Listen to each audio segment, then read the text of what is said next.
Hey everybody, welcome back. Today we're going to match single characters not specified. So far you have created a set of characters that you want to match, but you could also create a set of characters that you do not want to match. These types of character sets are called negated character sets.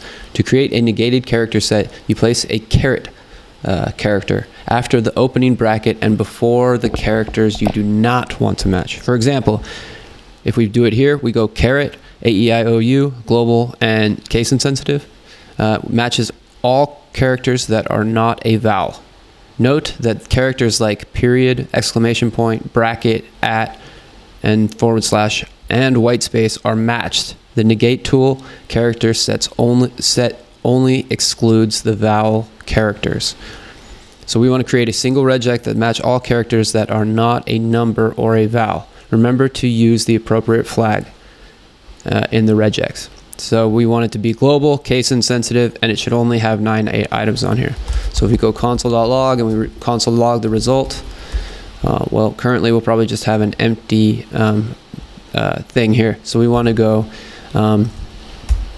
we want to do caret 0 through 9. And then while I'm doing this, I actually want to write this first because I want to be able to say quote sample dot match, and then we use my regex. So we can see while we're writing the regex, we're able to see what's coming through. And we're saying right now it's all characters that aren't 0 through 9. But what's going on? Well, we're only getting one element and it's a space, right? So the thing that's happening is it's running through here and it's just collecting the space and then it's being completed. Why? Because we don't have a global entry. So now we've got all the characters, so except for numbers. And one of the things that it says, it also wants us to not do A, E, I, or U. So we don't want vowels. If we add that in here, you'll see that we shrunk it out and now we have even less elements.